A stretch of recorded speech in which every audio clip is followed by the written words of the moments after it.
Au Au à tous, bien-aimés frères et sœurs, nous allons vous parler de la grande vadrouille du président ukrainien Volodymyr Zelensky. Une vadrouille qui est la conséquence de la haute trahison.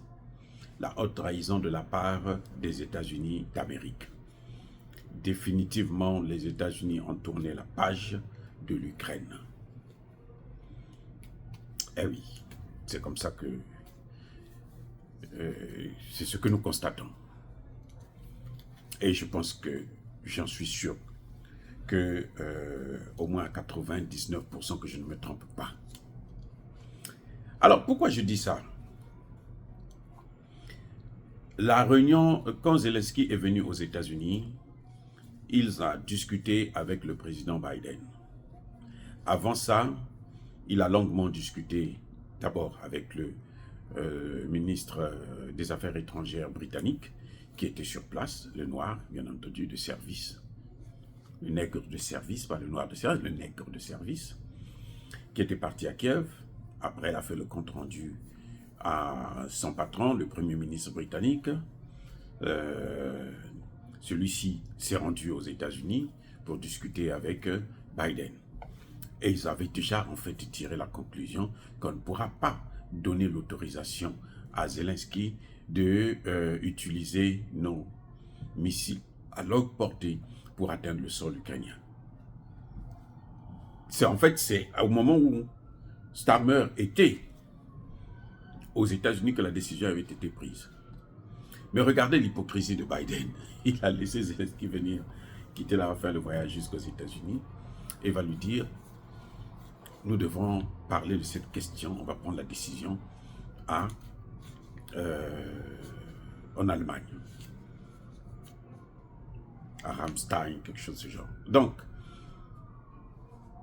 quand Zelensky arrive aux États-Unis, il a fait tout son speech, on lui donne 8 milliards, et on lui promet que là-bas, on va prendre la décision avec les Européens pour te donner, t'accorder le droit d'utiliser nos missiles pour frapper en profondeur en Russie. La deuxième des choses, c'est que nous allons prendre la décision de te faire rentrer de façon accélérée dans l'OTAN. Vous rentrez dans l'OTAN, comme ça, nous, on va commencer à appliquer l'article 5 du traité de l'Atlantique Nord, qui va nous donner le droit de rentrer en guerre directement contre la Russie. Qu'est-ce qu'on a dit à Zelensky? Nous avions dit à Zelensky, Monsieur Zelensky, on ne peut pas, on n'accepte pas dans l'OTAN un pays qui est en guerre. Parce que c'est comme si l'OTAN voulait faire cette guerre. Si l'OTAN veut faire cette guerre, l'OTAN n'a pas besoin de passer par ces méthodes. L'OTAN dit tout simplement que, bon, écoutez, vous n'avez pas le droit de faire ça, nous sommes les plus forts, nous gouvernons le monde, ce monde est unipolaire, nous, on rentre en guerre et on tape l'ennemi de notre ami. Vous voyez, ils n'ont pas besoin de cette procédure. Mais on lui a fait quand même croire que, oui, tu vas rentrer. Maintenant, on lui dit, c'est fini.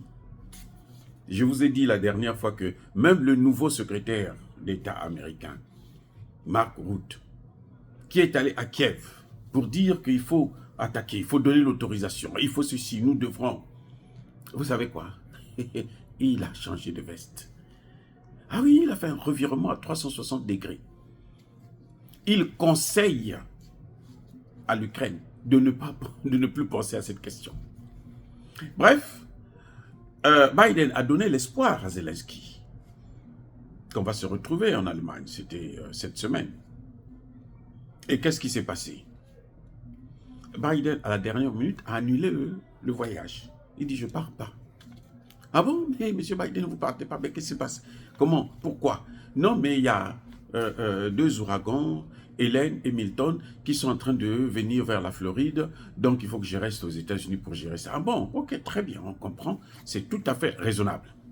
C'est tout à fait normal. C'est lui le chef de l'État. Il ne veut pas être critiqué comme George Bush, qui avait commis une petite erreur. Et puis, bon, les Noirs ont trouvé que non, on s'en foutait d'eux. Et alors qu'on s'en fout d'eux depuis qu'ils existent, depuis qu'ils sont venus aux États-Unis. On s'en fout d'eux, on s'en fout des Noirs. Alors, bref, il va dire ça. Or, d'habitude, quand le président n'est pas là, eh ben, il est représenté par le secrétaire d'État américain. Question. Pourquoi le secrétaire d'État américain ne s'est pas rendu en Allemagne pour aller rencontrer tous les chefs d'État de l'OTAN et prendre la décision avec Zelensky pour valider en quelque sorte le plan de victoire de Zelensky? Pourquoi si le président ne pouvait pas venir pour des raisons humanitaires dans son pays, mais pourquoi le secrétaire d'État n'est pas parti?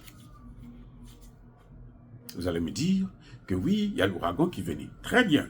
Mais quel est le rôle du secrétaire d'État en matière de crise humanitaire de ce genre? C'est une affaire interne. Il n'est pas le secrétaire à la sécurité intérieure. Il n'est pas le conseiller spécial aux affaires humanitaires. Il est le ministre des Affaires étrangères. Donc son travail, c'est parler avec les autres États. Pourquoi il n'est pas parti? Ça montre bien que les États-Unis se sont déjà désengagés. Les États-Unis ne veulent plus de cette guerre. Les États-Unis ont lâché l'Ukraine. Ce qui intéresse maintenant les États-Unis, c'est s'occuper de Israël, l'État hébreu, dans la guerre probable contre l'Iran. Là encore, il y a des divisions ici aux États-Unis, mais on en parlera dans une autre vidéo. Bref, ce que nous voyons, c'est que Zelensky a été lâché. Au point où Zelensky s'est contenté de faire maintenant une tournée avec un bol pour aller quémander de l'argent.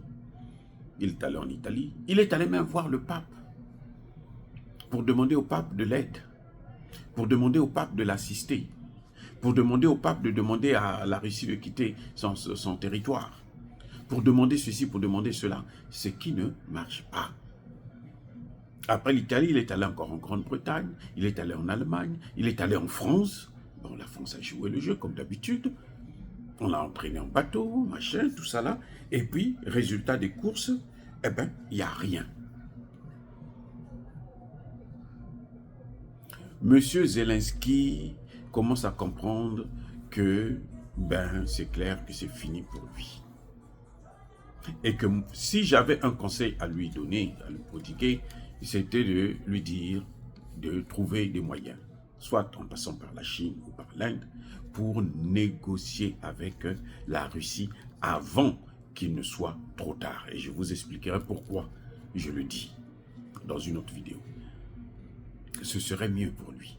C'est ce qui arrangerait les choses. Mais M. Zelensky est décidé de continuer la guerre. Or, cette guerre est impopulaire. Maintenant, Zelensky veut une accélération pour son entrée dans l'Union européenne.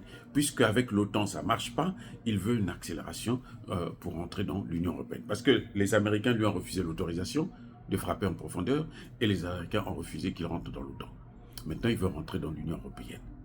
Là encore, les Européens ne sont pas contents, en particulier la Pologne qui est juste à côté. La Pologne dit, mais attends, tes agriculteurs, là, si vous rentrez dans l'Union européenne, nous, nos agriculteurs seront foutus. Même la France ne veut pas que l'Ukraine rentre dans l'Union européenne. Je dis bien, même la France ne veut pas. Monsieur Zelensky attendait 50 milliards qu'on devrait lui donner. Les Américains ont dit, nous, on n'est pas là-dedans. Parce qu'en fait, 15 milliards pour les Américains et 35 milliards pour les Européens. Les Américains disent non, nous, ça ne nous regarde pas. Les Européens sont en train de se battre pour s'endetter pour l'Ukraine. Jusqu'où ça va aller? Donc le dossier de l'Ukraine aux États-Unis, il est clos. Les amis, dire cela, c'est citer à la haine ou à la violence. Non, Yaba colère, Malembe. Encore une fois de plus, soyez bénis, abondamment bénis par le Dieu des Kémites et par nos ancêtres angélisés. Mais que tous ceux qui persécutent le continent africain le pillent et le déstabilisent, qu'ils soient noirs, blancs, chinois, arabes, juifs, indiens, qui qu'ils soient punis, maudits, foudroyés, neutralisés, écrasés, effacés par le Dieu des Kémites et par nos ancêtres angélisés. Vive l'Afrique éternelle, j'ai dit et j'assume.